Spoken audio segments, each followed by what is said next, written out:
Hey guys, welcome to Currently Cringing. I should be recording this podcast episode with you in one go, but we're going to have a little bit of a break because I have had a craving for sour candy and I have Instacart on the way and the guy is going to contact me and I'm going to have to pause this for that. And I haven't had sour candy in about a year or two. I mean, this was something I did every Friday. I'd get sour candy. I'd go to Applebee's and get chicken wings. Like, this was my life for my entire 20s. The shit I ate, I mean, it's concerning. But, they tell you once you pop, you can't stop. Like, I opened that can of worms, that sour candy can of sour worms, literally 3 weeks ago. And now I can't stop. And I know it's not good for me because it brings upon my inflammation, which then in turn leads to joint pain. And I shouldn't be doing this, but it's uncontrollable.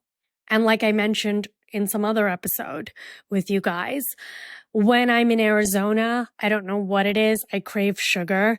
And I've been taking a lot of magnesium because I discovered that helps with the menstrual migraines.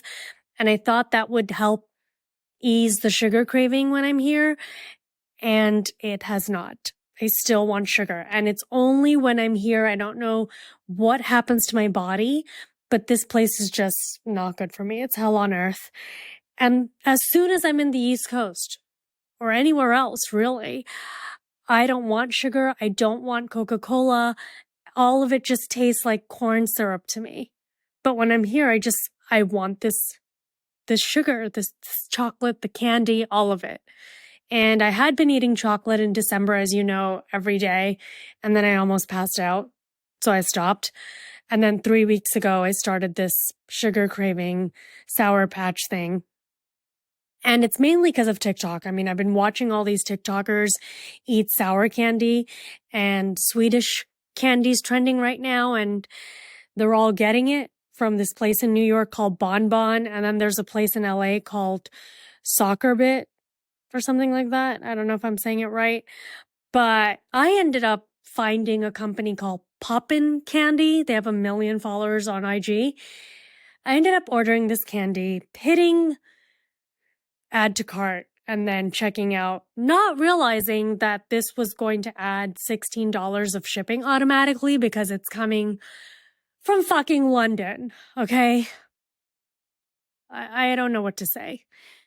It's on its way, and I've been craving it. I ordered this now 2 weeks ago. It's still not here, but I'm trying to be good with my finances as well. Like, the old me would just order a bunch of candy from Soccer Bit, which is the Swedish candy shop in LA. But I'm being good. I'm just going to wait for it. And mind you, I've been to Sweden because your girl's been everywhere, okay? This is why I don't own a home, because I've spent all my money in my 20s seeing and traveling and doing the most. I have lived, as I have said before, I have done a lot of shit, okay? Which is why it's okay that I stay home these days. I'm like a shut-in. And I do travel with my husband because he hasn't seen a lot of places yet. And I'm like the Aladdin in our lives. Like, I can show you the world. That was terrible. I used to sing as well, by the way. But, singing is like anything else. Practice makes perfect. And I haven't done that in a very long time either. Mind you, the Instacart person just messaged me and said they're out of peach rings.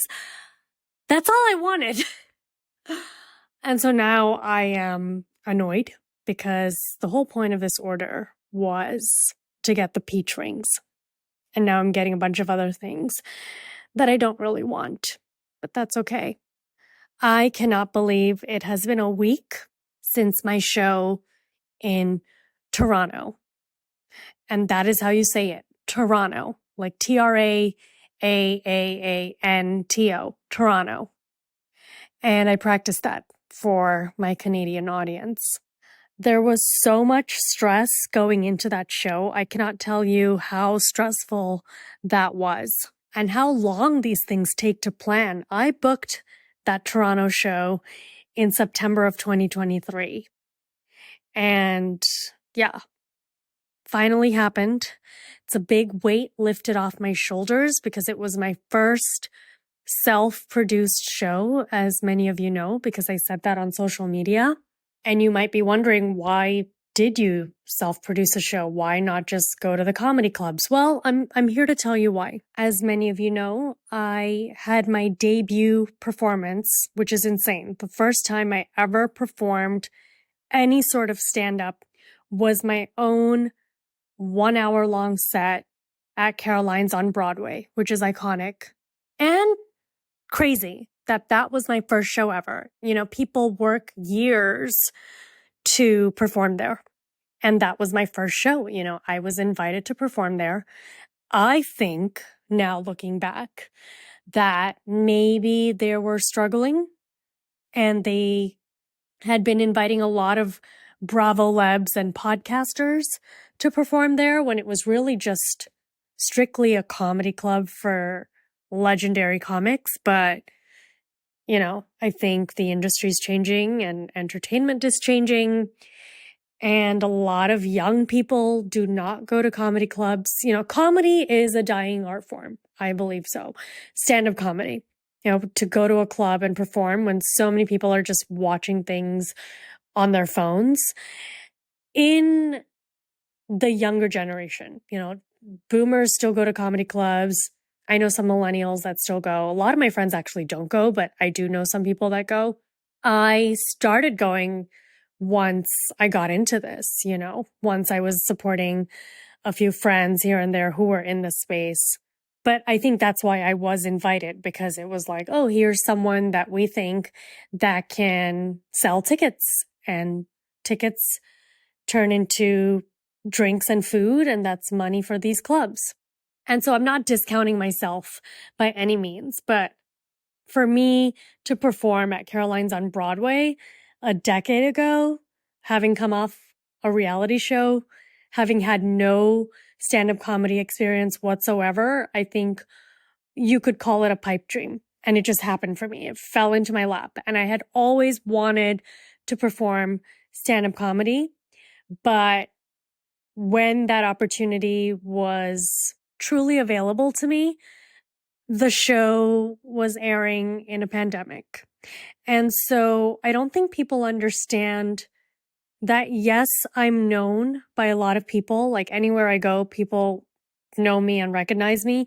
But I don't think people understand having a show air during the pandemic means nothing's really happening for you other than maybe you got some Instagram followers. But I was not able to go out there and do anything for the first 2 seasons of Family Karma. And then by the time the 3rd season aired, everyone's like, why isn't the show coming back? Like, did you not see the ratings? The world opened up and people were on TikTok. And that's what people are watching. That's what I'm watching. I mean, I'm not even watching Netflix, quite frankly. I never really did, unless there was a show that was really talked about by everyone on social media.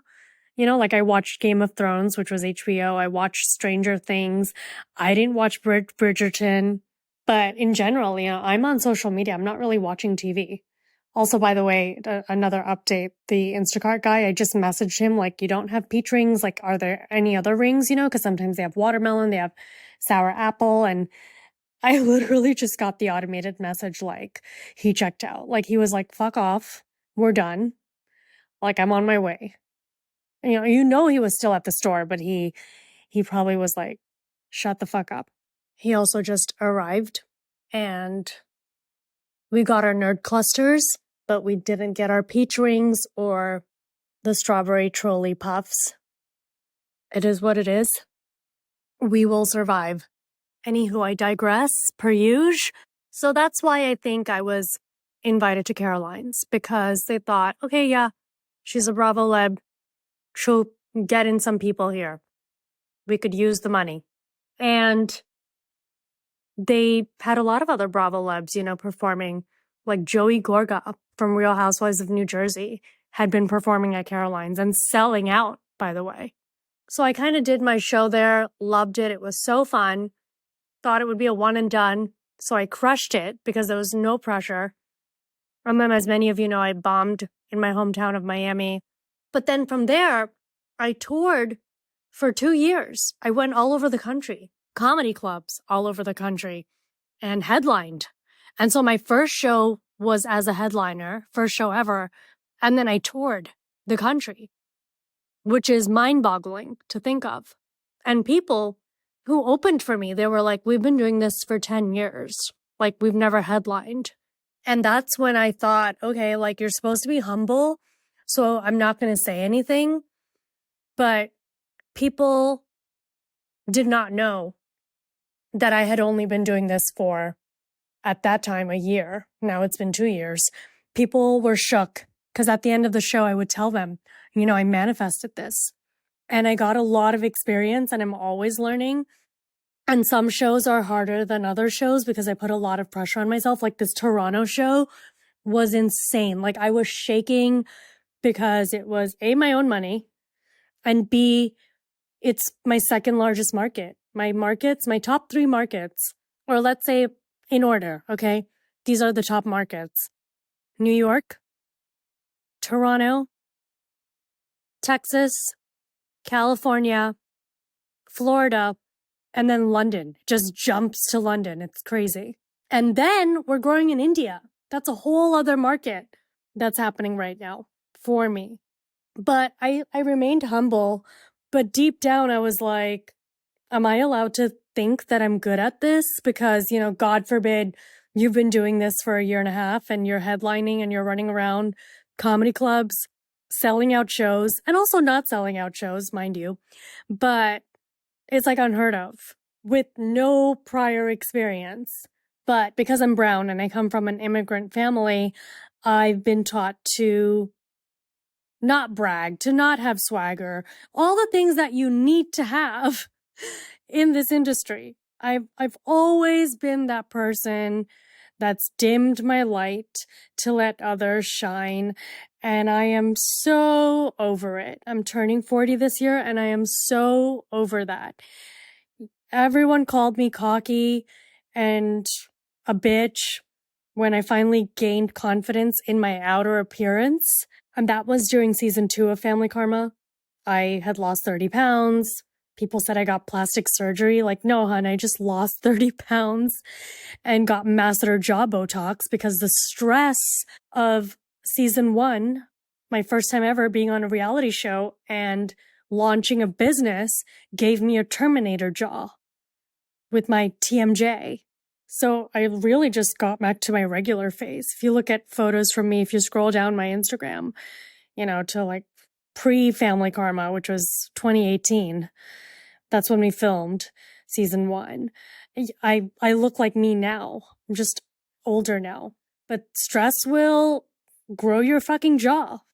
Let me tell you, it did for me. I always had TMJ, but it was extreme and severe when we were filming Family Karma season 1. Just being on a reality show and you don't know what's happening your first time ever will fucking drive you insane.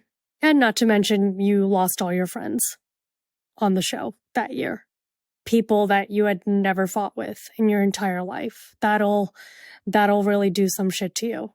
And your parents start fighting too with their friends. Like, yeah, not cool, not fun. Fun for the audience, but miserable for brown people who do not get into fights with people. And so, yeah, most of my life, I was taught to be humble, to be noble, to be empathetic, to be kind, but in such a way as brown people, as immigrants, really, that you just lose yourself and you don't celebrate yourself. And there is a way to be humble, but also be confident and proud of yourself and your accomplishments. And I don't know how many people have opened as a headliner at their first show ever at Caroline's on Broadway and then toured across the country as a headliner for the next 2 years. And then in year 3 now, self-funded their own show. And the reason I self-funded my own show, that was the whole point of this conversation, was because while the comedy clubs are great and everyone I worked with at the comedy clubs was so nice, I don't know how people do this for a living and make money. Because for someone like me, right, I'm not selling out 4 shows a night. I'm selling 1 show on a shitty night of the week, right? Like they're giving me fucking Tuesday or like Wednesday, right? They're not giving me Friday, Saturday, Sunday. I had 2 or 3, I had 3 Thursday, Friday, Saturday, Sunday shows, right? And those were Austin, New York, New Jersey, and Philly. And I sold out all those shows. Like they were phenomenal. But then like, they're sending me to Buffalo in May and it was, I believe, 30 degrees on a Wednesday night. Yeah. I performed in front of 30 people. And God bless my friend Tracy, who came to see me. She moved from the city to Buffalo and we used to work together at Tahari. And we had a lovely dinner after and talked about the good old days. But it was, to have your friends like see no one at your show, like 30 people's someone, right? Like I've spoken to peers in the industry. They're like, Anish, we've performed for 6 people in the early days. Like it is what it is. There's no shame in it, but you're spending your time and your money to go to these places and some people don't show up and that's okay. You do your best even for 10 people in the audience. And so I learned so much in those 2 years of traveling and touring by myself. My husband was able to come to my Phoenix show and my parents were able to come to my show in New Jersey. And then of course I had my friend, real best friend, like family, little brother in real life, like Dylan from Family Karma. He came to my Philly show. I had my friend Tracy come to my Buffalo show.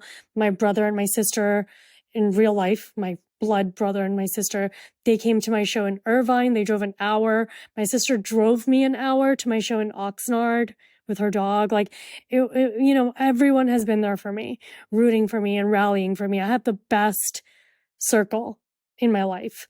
Everyone and their mother came for me in my Miami show. Everyone came and supported me. I couldn't be more grateful, even though I bombed.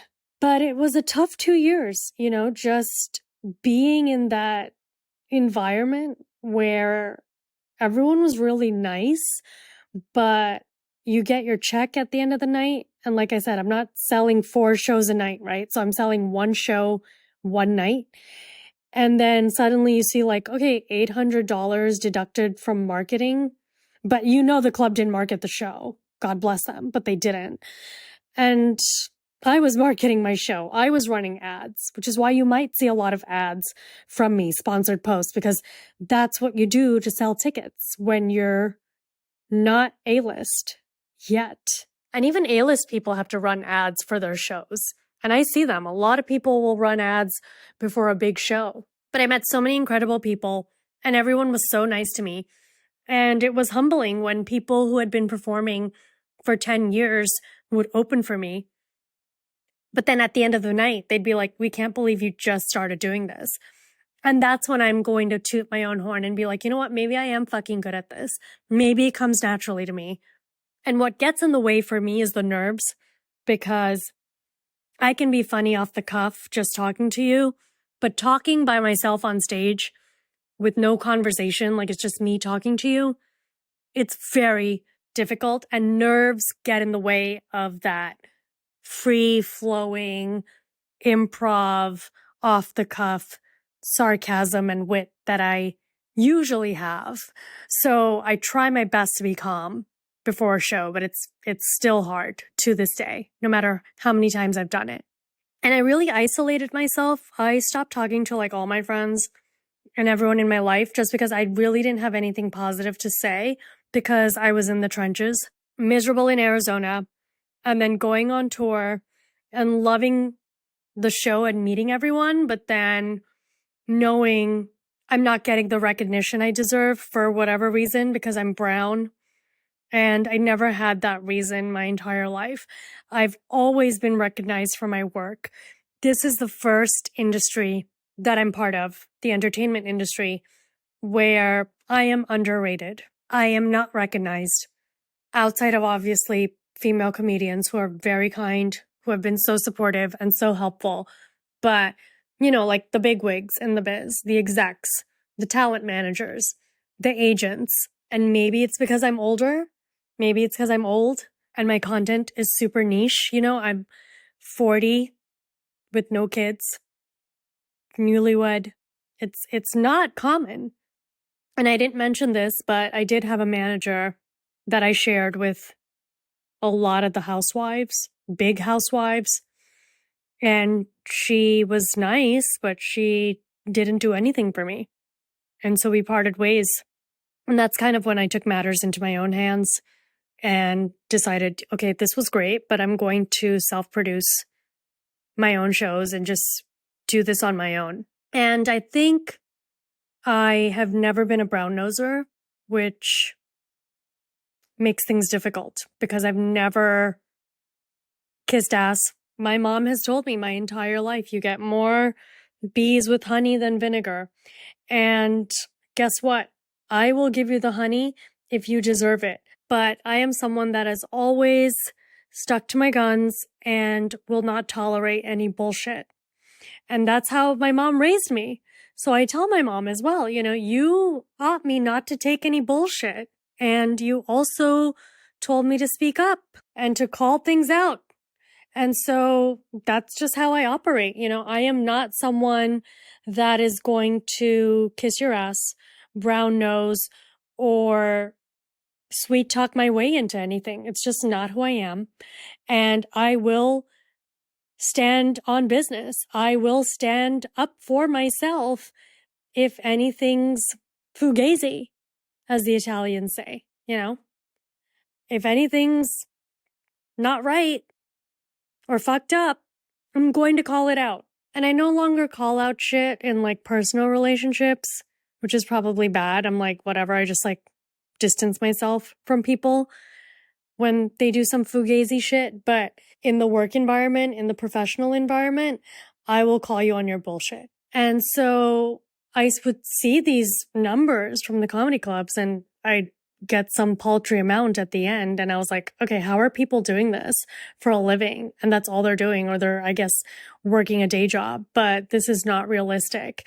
And this was something I like to do on the side, but I know I'm good at it and I can make a business out of this, one of my businesses, and bet on myself, put your money where your mouth is. And so I self-produced my show last Thursday in Toronto, and I booked the venue and I learned about international insurance and ticket sales and ticket pricing and signing contracts with the venues and property insurance.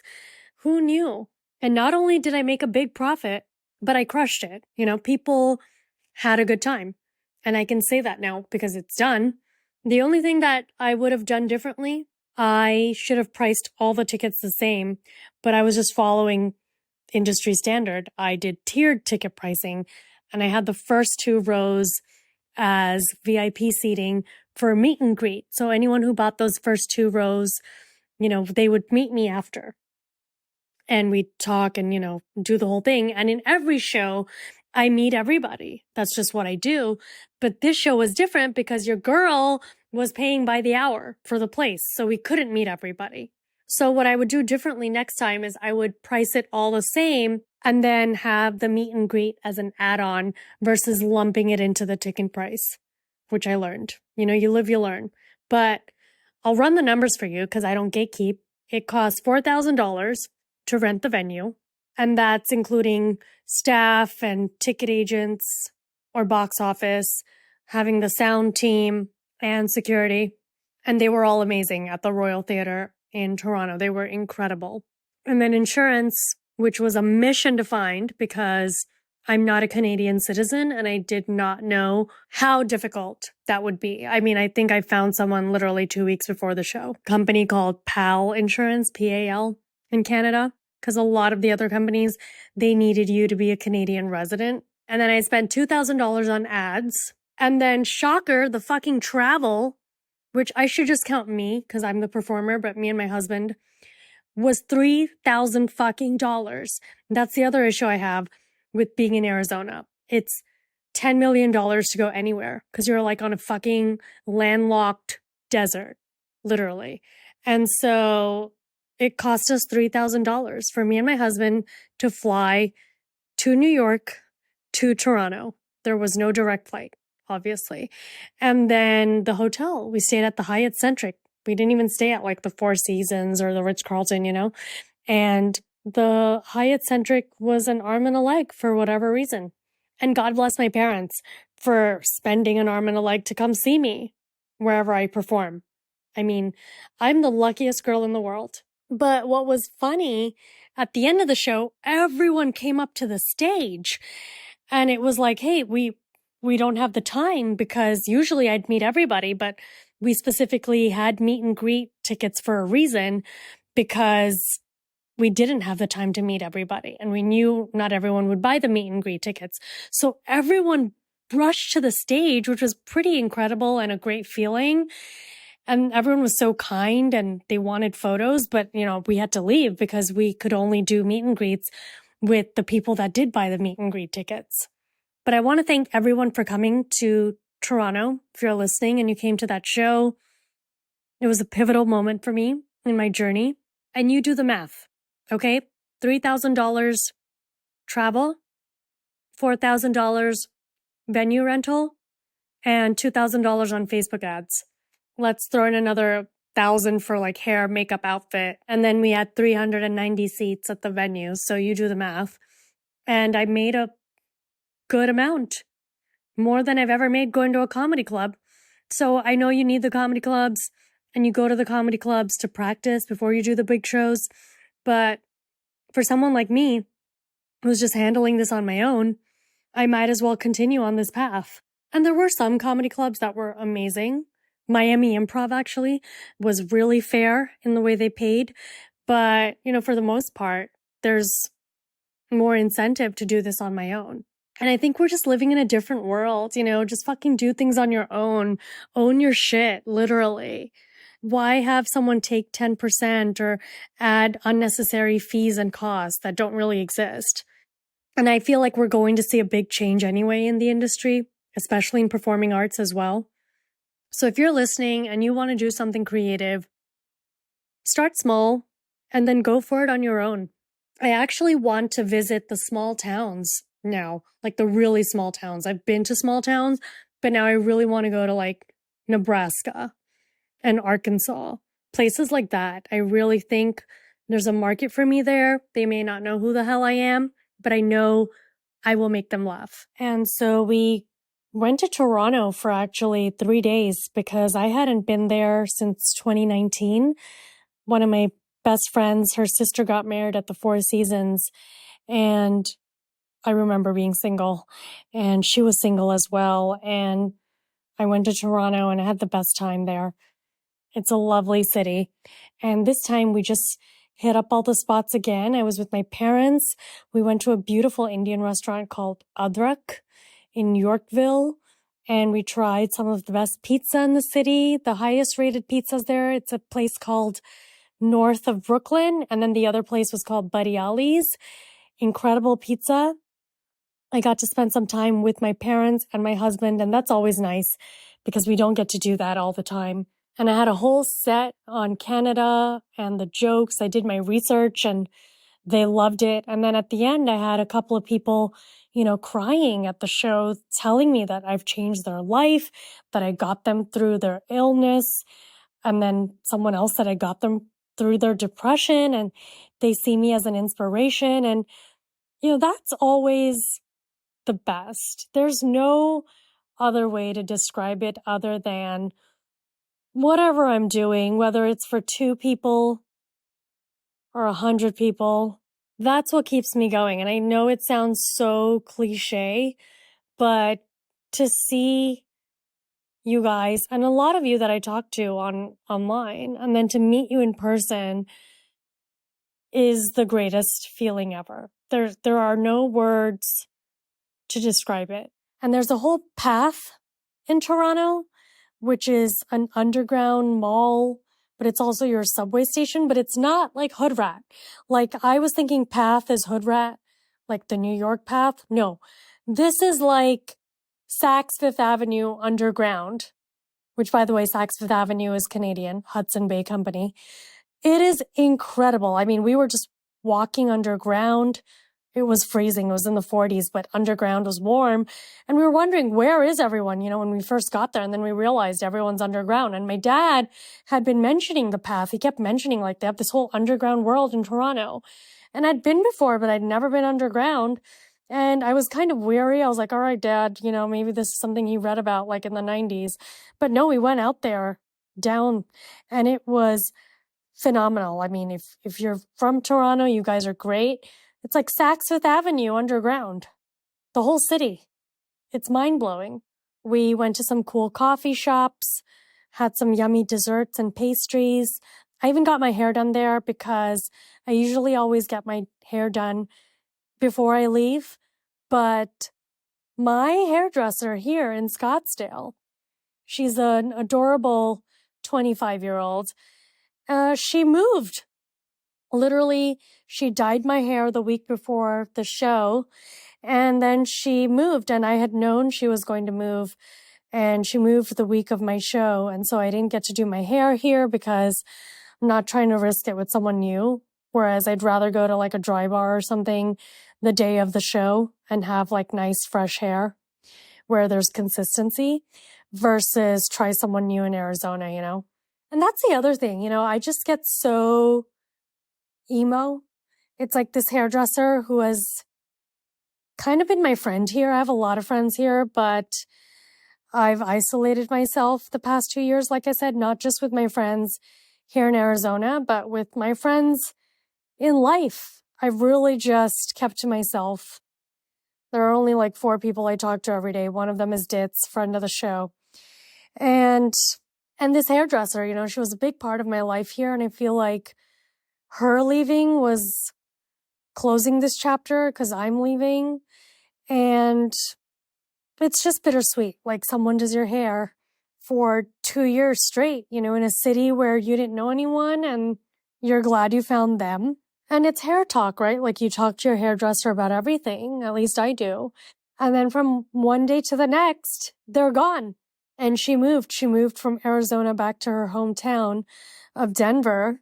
And that's life. And those are the things I talk about when I say to you guys that I would spiral if I wasn't busy, because I go crazy on life and meeting people and will we meet again? And not necessarily the hairdresser, but like, after we leave this place with our families and our friends, like, will we be reunited? And I have a very hard time with letting go of those thoughts and those things, which is why I like to keep busy. And so for me, knowing that my hairdresser here is gone and that people just come and go in your life and I'll probably never see her again. Those things are just very hard for me to comprehend or digest, I should say. And whether it's the hairdresser or even the cashier at the grocery store, like I'm BFFs with my cashier at Walgreens in Doral, my hometown in Miami. Like I know everyone there. They've known me since I was 13, which is when that Walgreens opened. There are people that are still working there from that first day that it opened, and they've seen my entire life happen and unfold. And so, yeah, I don't feel like looking for a new hairstylist now in Scottsdale because I don't have much time left here anyway. And yeah, it's just bittersweet, those things are weird for me. And then back to Toronto. So yeah, I did my hair in Toronto, had the show. It was perfection. Everything I dreamed of it being. I performed well. The audience was happy. My parents were happy. My husband, who is an angel sent from literally the heavens to me. I was so happy that he was able to make it for this show. And he came on stage as well. It was just wonderful. And we spent the next 3 days in New York City. And I wished I stayed longer, but it said rain. And so I booked my travel short. But then it didn't rain, and so I was pissed because I could have stayed there for 6 days, but you win some, you lose some. I still have yet to go to Carbone, unable to get a reservation, and I had a fabulous work project that I did on Friday after my show, April 19th, in New York, which you guys will be seeing in May. I had the coolest opportunity with one of the greatest companies and can't wait for you to see that when it comes out in May. And then Ditz, friend of the show, was kind enough to invite us to the Aman, which is a very posh hotel chain. It's got a members club and it's $200,000 to be a member. And so, of course, Ditz is a member. So we all spent the evening there at Aman, and we were there literally from 6:30 to 2 a.m. It was lovely. And I would have stayed longer had I not been exhausted because I had a 3 a.m. wake-up call because we left from Toronto that morning at 6 a.m. And then I had a work gig the entire day and went straight from the work gig to the Aman Hotel. But it's always a great time in the city. We're going to get a second place in the city, so we'll be between Miami and then, of course, enjoying New York when we can on the weekends. Prices are really great right now in the city for whatever reason, and they're exorbitantly high in Miami. Oh, and before I forget, I wanted to talk about these blueberries. They're called jumbos. And I don't know if you guys have seen those strawberries, the Oishi strawberries. So these are like perfect strawberries, and everyone says they're delicious, but they're not sold everywhere. But a friend of ours got them at Trader Joe's and said they were incredible and worth it. So let me know how it goes because, of course, they don't have them in Arizona. But I did try the jumbos, and that's with a Z, the jumbos blueberries. Okay, these blueberries are like atomic blueberries. They're the size of marbles, literally. And they are pure perfection. If you can find them, get them. I found them at Sprouts and they were delicious. Each blueberry was like it was from the movie Willy Wonka. They were perfectly round, massive, colossal, I should say, blue and sweet and luscious and just decadent, like the most perfect blueberry ever. So if you can get them, they were $5 and definitely life-changing. And I have another big project that I cannot tell you about, and that is what I am working on right now, which is why I'm only touring the second half of the year, because I'm working on this massive project that I can talk about maybe in like a month or two. But till then, I want to see if I can come to some smaller towns. I think people who don't know me in those smaller towns, if they do come, they'll be pleasantly surprised because, yes, I'm Indian, but I'm also from Miami. And I know Latino culture, and I could say I'm like part Latino because I'm from Miami. It automatically makes you Latino. And I speak fluent Spanish, even though right now I'm saying Latino, but I can say like I'm Gwyneth Paltrow or something, which I am. I'm also a little bit of a brown Gwyneth Paltrow, but also a brown Joan Rivers and a brown Southern Baptist woman because I went to a Christian school my entire life. And I'm from Florida, the South. Even though if you ask me if I'm from Florida, I will always deny you and say I'm from Miami. But I think I can relate to a lot of groups of people, you know, and you'll see that in my shows. My shows are not just brown, you know, we have people from everywhere. And our show in Toronto started 30 minutes late. That's never happened in my entire life. And I was wondering, like, is it because of the brown people? You know, even the venue manager was like, is this normal? I'm like, nope, this has never happened. And she's like, it's not South Asian culture because you have a mixed crowd. And I was like, oh, who's out there? Because, you know, I don't see the crowd until I go on stage. She's like, well, you have white people, black people, Latinos, brown people, and brown people, you know, that can be from anywhere. You know, we're all the same. We can be from India, Pakistan, Bangladesh, Sri Lanka, you name it. Like there's so many. Guyana. So we really have a mixed crowd. And that's why I think I can relate to a lot of people and I can talk more about my experiences as a brown person in a Christian school and the only brown person in my school, for that matter. We have so much more in common as humans than meets the eye. And thank you for listening. I'm going to record 2 episodes this week to make up for not having one last week. Mercury retrograde is over. I cannot believe I had a show during Mercury retrograde. I cannot believe I booked a show during Mercury retrograde. Even my husband was like, I can't believe you did that. He's been trained so well. He knows. But yeah, I can't believe I did either, but I got very lucky. Everything went off without a hitch. And thank you again to everyone who came. And as always, thank you for listening. Bye.